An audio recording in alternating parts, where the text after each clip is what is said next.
안녕하십니까. 경향신문 이대글입니다. 오늘은 북한을 미치게 하는 박근혜, 이런 주제로 말씀드리겠습니다. 요즘 속 터지고 있는 북한, 박근혜 대통령은 이해할 수 있을까요? 얼마 전 박근혜 대통령이 크게 화를 냈습니다. 국민을 대표하는 대통령에 대한 모독적인 발언이 그 도를 넘고 있습니다. 이렇게 말했습니다. 4월 16일 날 그날 7시간 미스터리를 둘러싼 억측을 포함해서 대통령을 험담하는 그런 내용에 대해서 겨냥을 한 것입니다. 사실 요즘 정의와 증오의 감정을 잔뜩 실어서 박근혜 대통령을 함부로 부르는 시민들이 많아졌습니다. 북쪽에서도 치마를 두르고 이렇게 하면서 저열하게 비난을 합니다. 여기에서는 그런 시궁창 언어를 소개하지는 않겠습니다. 그럼 북한은 언제 무지막지하게 박근혜 대통령을 비판할까요? 박근혜 대통령이 지난 3월 핵 안보 정상회의에서 연설을 할 때였습니다. 영변 핵시설에서 화재가 나면 체르노빌보다 더 심각한 핵 재앙이 닥칠 수 있습니다 하고 박근혜 대통령이 얼토당토하는 근거도 없는 연설을 했습니다. 그때 북한이 폭발했습니다. 그 직후에 또 박근혜 대통령이 동독 지역 드레스덴에까지 가서 북한의 추위와 배고픔을 견뎌내고 경제난 속에서도 부모를 잃은 아이들 이야기, 자유의 행복을 위해 국경을 넘는 탈북자, 이런 얘기를 하면서 북한을 자극했고 북한이 크게 흥분했습니다. 우리 남한 사람들은 북한은 항상 흥분한다 이렇게 생각하는데 그렇지 않습니다. 북한이 참을 때도 있습니다.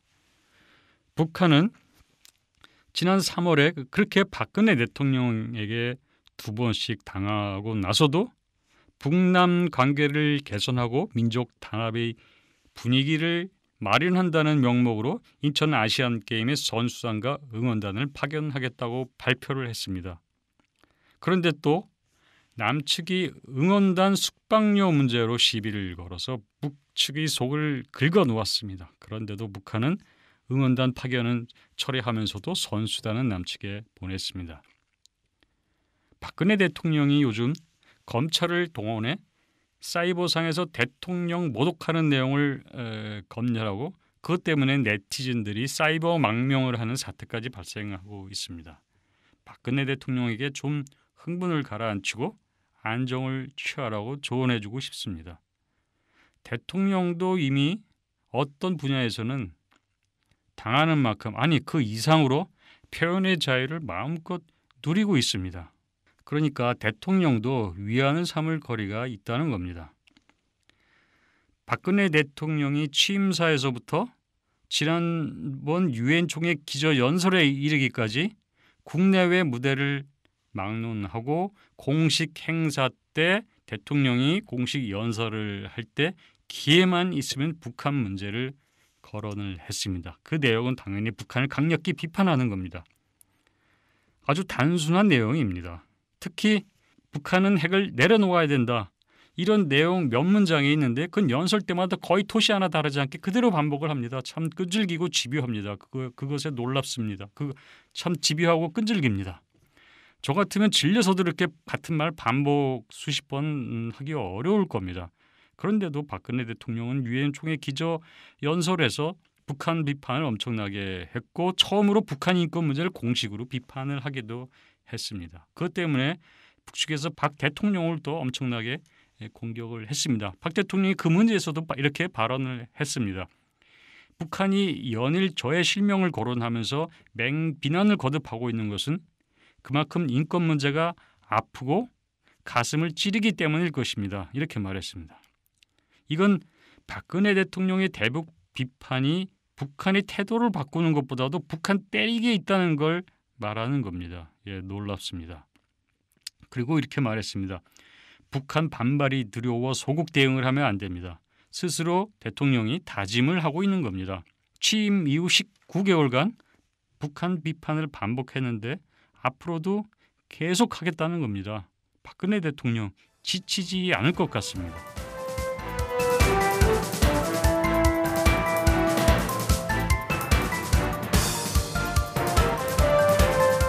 박근혜 대통령이 왜 이럴까요? 제가 보기에는 대북 정책다운 대북 정책이 없기 때문입니다. 박근혜 대통령은 유엔 총회 기조 연설에서 유엔더러 남북 문제를 해결해 달라고 부탁을 했습니다.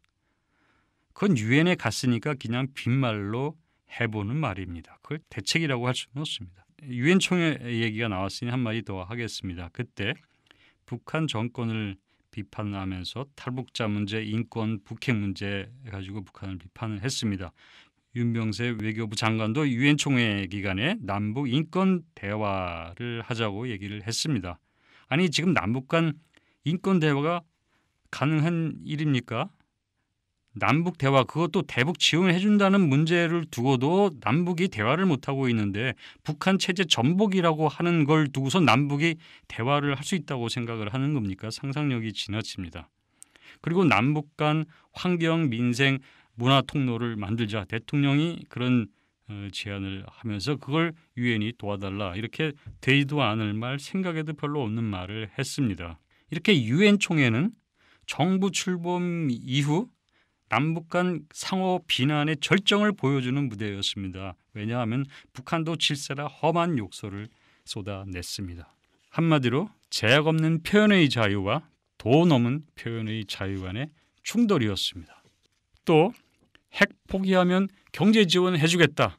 박근혜 대통령이 이런 말을 많이 합니다. 그런데 그거는 대책이 될 수가 없습니다. 안보라는 것은 다른 걸로 대신할 수 없는 특수성, 비대체성이 있습니다. 미국의 조셉 나이 교수가 있습니다. 국방 차관 보도했는데 이분이 안보 산소론을 제기를 한 적이 있습니다. 있을 때는 그 존재를 모르고 그 중요성을 알지 못하지만 없으면 절대 안 될 거. 이게 안보라는 겁니다. 북한이 아니라 그 어떤 나라도 경제 때문에 안보를 포기하지 않습니다. 안보 포기라는 건 생명을 포기하는 거나 마찬가지이기 때문이죠. 마찬가지로 경제 제재한다고 안보를 포기하지도 않습니다. 안보 문제는 안보 문제로 풀어야 합니다. 다른 걸로 바꿀 수가 없습니다. 지금 북한은 외부로부터의 안보 위협 때문에 핵 미사일을 개발한다고 주장합니다. 그렇다면 북한이 위협을 해소하는 대책을 제시하고 그걸 통해서 비핵화를 하도록 해야 합니다. 그렇지만 지금 박 대통령 거기에 관심이 없는 것 같습니다.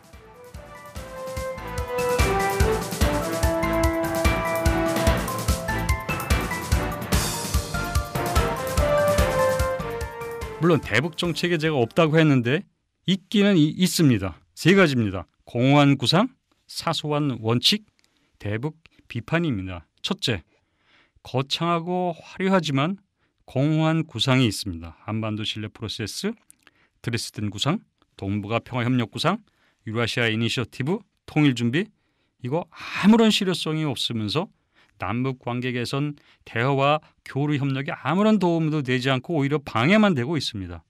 두 번째, 사소한 원칙이 있습니다. 회담 대표의 급을 따지거나 응원단 숙박료 가지고 시비를 하거나 이런 작은 문제입니다.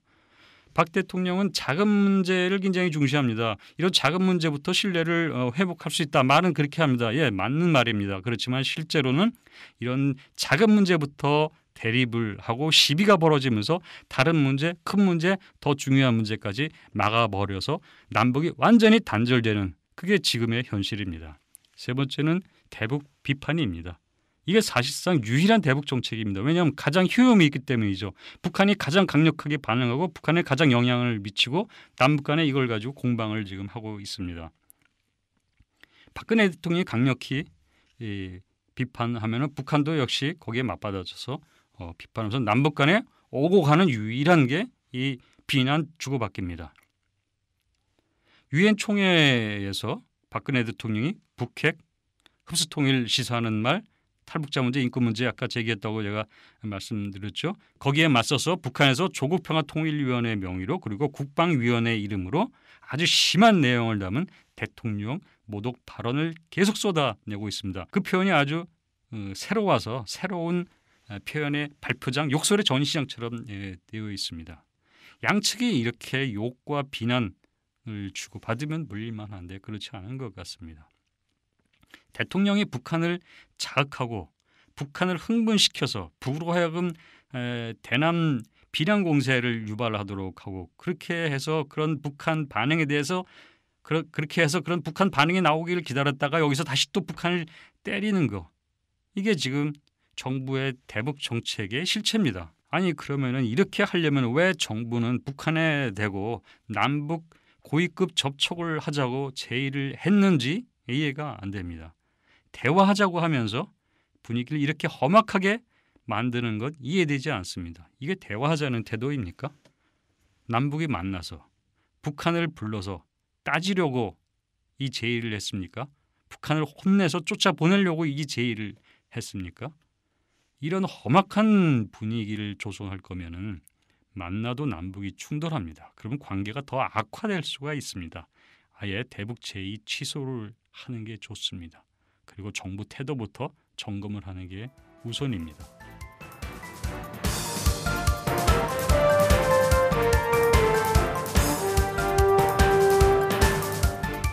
박 대통령은 지난 국군의 날에 이런 말을 했습니다.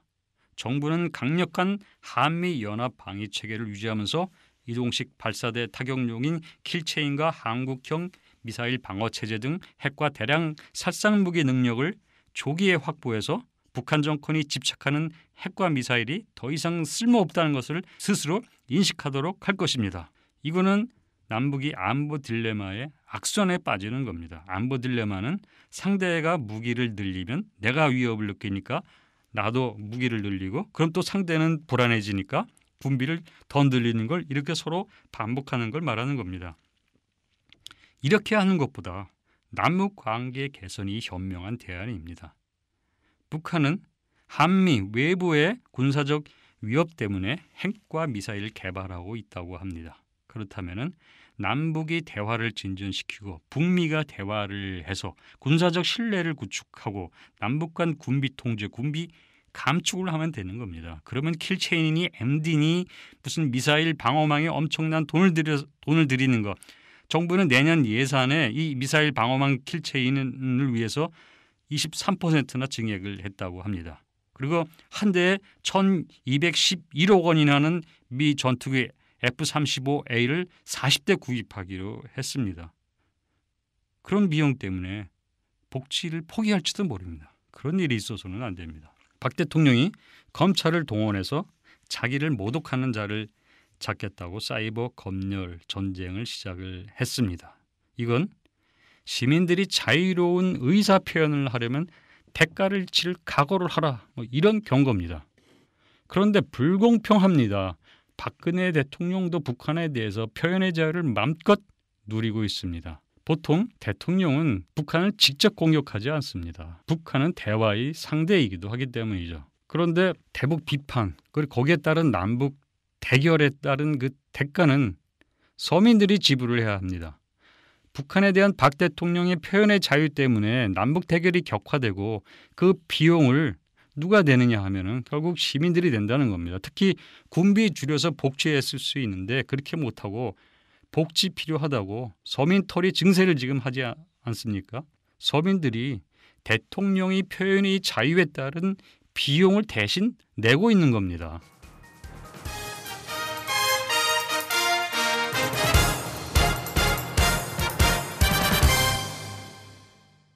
박근혜 정부는 다른 말로 해서 평론가 정부라고 할 수가 있습니다. 또 사소한 것에 집착하는 사소한 정부이기도 합니다.